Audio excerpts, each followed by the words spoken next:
God bless you, beloved. Welcome, welcome, welcome to Spiritual Adults. It is our pleasure to be in your presence. In this channel, we tell stories, Bible stories. That's all we do. We just read it to ourselves and then pick a nugget or two that we can apply to our daily lives. Thank you so much for watching us. Really, thank you from the bottom of our hearts. Please be kind and give us a thumbs up and subscribe. That way more people will get to see it, that's all. So today I want to tell of the story of Rahab. Rahab, the prostitute. She's not an Israeli, she's not a Jew, she's a Gentile. She lives in Jericho. So the children of Israel, they've finally entered the promised land. And the very first city nation they will conquer, they will invade, is going to be Jericho. So Joshua sent 2 spies to Jericho to spy the land so that they will know how they will advance. So let's follow the story. This story is found in Joshua chapter 2. The story of Rahab is found in Joshua chapter 2 and Joshua chapter 6. I'm going to sew those 2 chapters together, the stories together, so that it can become one whole that we can understand. So let's read.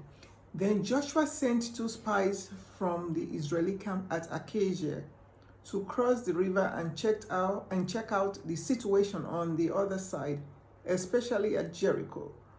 They arrived at an inn operated by a woman named Rahab, who was a prostitute. They were planning to spend the night there, but someone informed the king of Jericho, the 2 Israelis who were suspected of being spies had arrived in the city that evening. He dispatched a police squadron to Rahab's home, demanding that she surrender them. Rahab is in trouble now, or is she? Let's find out how she handled it. They are spies, he explained. They have been sent by the Israeli leaders to discover the best way to attack us. But she had hidden them, so she told the officer in charge. The men were here earlier, but I didn't know they were spies. They left the city at dusk as the city gates were about to close, and I don't know where they went. If you hurry, you can probably catch up with them. You see how she said it so cleverly. But actually, she had taken them up to the roof and hidden them beneath piles of flax, as in flax seed that we put on our cereal to eat, flax, that were drying there. She put them beneath piles of flax that were drying on our roof. So the constable and his men went all the way to the Jordan River looking for them. Meanwhile, the city gates were kept shut. Rahab went to talk to the men before they retired for the night. When it was night and quiet, he said, "We're going to do some business here. I stuck out my neck for you guys. You're going to do the same for me too." She is a shrewd businesswoman. Let's see her, what she does. And this is her, talking to the spies. "I know perfectly well that your God is going to give my country to you," she told them. "We are all afraid of you. Everyone is terrified if the word Israel is even mentioned. For we've heard how the Lord made a path through the Red Sea for you when you left Egypt." Crossing of the Red Sea she's referencing. "And we know what you did to Sihon and Og, the 2 Amorite kings east of the Jordan, and how you ruined their land completely and completely destroyed their people. Sihon and Og, they are powerful kings. These two nations, these two Amorite kings, they are powerful people, powerful. They are fighting people, they are fighting machines. They are not easily defeated. And so for Israel, so she's recounting the prowess the God of Israel has, made the children of Israel to achieve. God opened the Red Sea. You people walked on it like dry ground, like somebody just going to the playground. Sihon and Og, two powerful kings, you people decimated them, ruined their land, and destroyed their people. We're scared of those people. Now you people defeated them. So she's giving them catalog of all the awesome work God has done, his power, heavy lifts God has done to help the children of Israel to do as they were coming towards the promised land.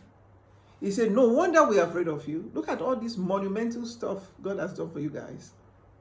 No one has any fight left in them after hearing things like that. For your God is the supreme God of heaven, not just an ordinary God. Here a gentle woman describe God and give him his proper honor that is due him. Your God is the supreme God of heaven. God loves to hear stuff. Not just an ordinary God. Now I beg for this one thing. Swear to me by the sacred name of your God that when Jericho is conquered, you will let me live, along with my father and mother and brothers and sisters and all their families. This is only fair. He said, she's a businesswoman. I told you, shrewd businesswoman. This is only fair after the way I've helped you guys. I helped you guys. Now it's my turn. It's like scratch my back, I scratch your back. But she's smart. She said, your God is powerful. Look, you people will lick us. You people will finish us. Seeing that, now let's do business. Promise me that you're going to take care of me. The way I spend your life, you people go spend my life too. This is a prostitute talking. She has sense of family. She cares for her family. Huh? Who taught them? Which church did she go to?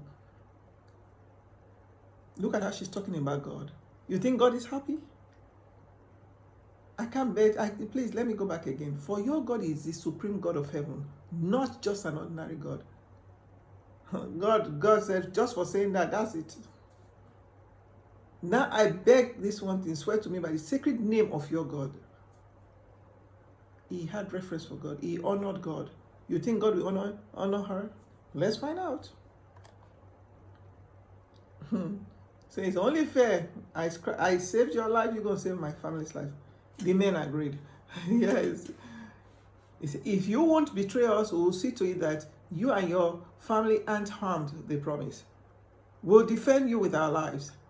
Then, since her house was on top of the city wall, she let them down by a rope from a window.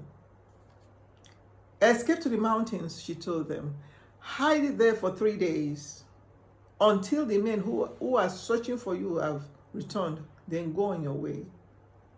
But before they left, the men has said to her, we cannot be responsible for what happens to you unless this rope is hanging from this window. And unless all your relatives, your father, mother, brothers, and anyone else are here inside the house, if they go out into the street, we assume no responsibility whatsoever. But we swear that no one inside this house will be killed or injured. However, if you betray us, then this oath will no longer bind us in any way. Look at both of them. Doing business. I accept your terms, she replied. And she left the scarlet robe, because the color of it was scarlet. She left the scarlet robe hanging from the window. The spies went up into the mountains and stayed there 3 days until the men who were chasing them had returned to the city, after searching everywhere along the road without success. That was God. Because these people, they are very thorough. They are not foo-foo people. They are very thorough. Then the two spies came down from the mountains and crossed the river and reported to Joshua all that had happened to them. The Lord certainly give us the entire land, he said, for all the people over there are scared to death of us. So now let's find out. Are the spies going to keep their bargain, their side of the bargain?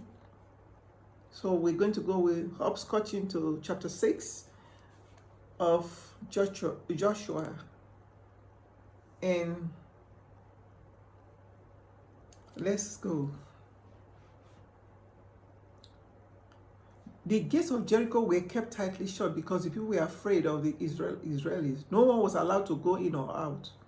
But the Lord said to Joshua, Jericho and its king and all its mighty warriors are already defeated. For I have given them to you.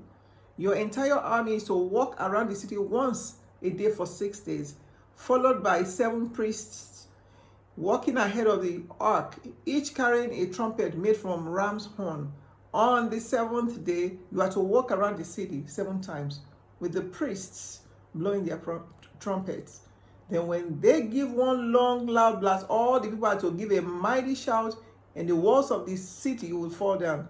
They are moving upon the city from every direction. So Joshua actually did this, carried this out. And on the 7th day, I'm jumping to verse 15. At dawn of the seventh day, they started out again. So after this, they've gone around the city six times for 6 days. This is the 7th day we are reading about now. At dawn of the 7th day, they started out again. But this time, they went around the city not once, but 7 times.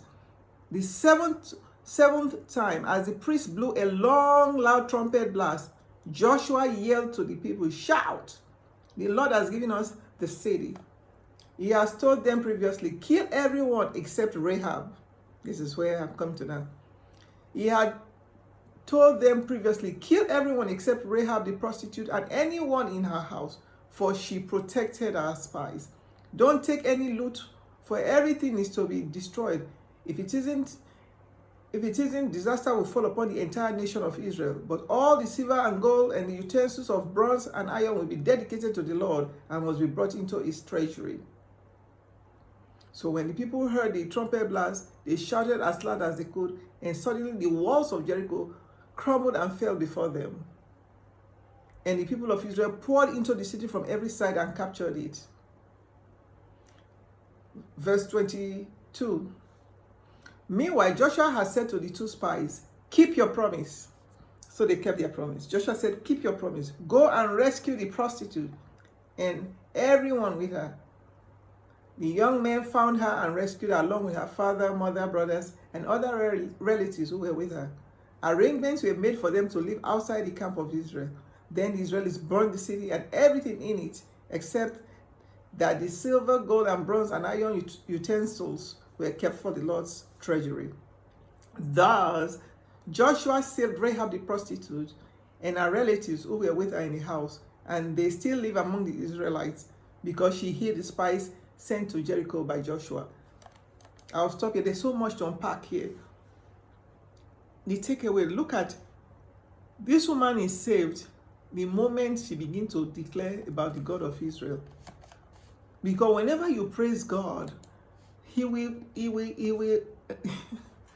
almost like he will overlook the rules. When he said your God is a powerful God, when he began to give God accolade before the 2 spies, God said, yes, she's a prostitute, but I'll have mercy. Like he said in Romans, I will have mercy on whom I will have mercy. Here is a prostitute. Nobody told him about God. They just heard what God did. And that put fear of God in their hearts. If we recall, in Numbers chapter 13, when God sent the 12 spies to go check the promised land, remember 10 of them came with bad reports. They came and said, oh, the people, they are powerful. But here's a prostitute, not an Israeli, he doesn't know the Jehovah, but just hearing of the Red Sea and those 2 powerful kings of the Amorite, what the children of Israel, God has done, help them to defeat these powerful people. She began to give her allegiance to God right there. God said, that's my child. She will be saved. She's the only one that was saved in the entire city of Jericho. Let's put our faith in God and let's acknowledge Him. If you acknowledge God, He will acknowledge you and give and promote you beyond your wildest dreams. That's the takeaway. Thank you for watching. I'll see you next time on Spiritual Adults. God bless you. I love you. Bye.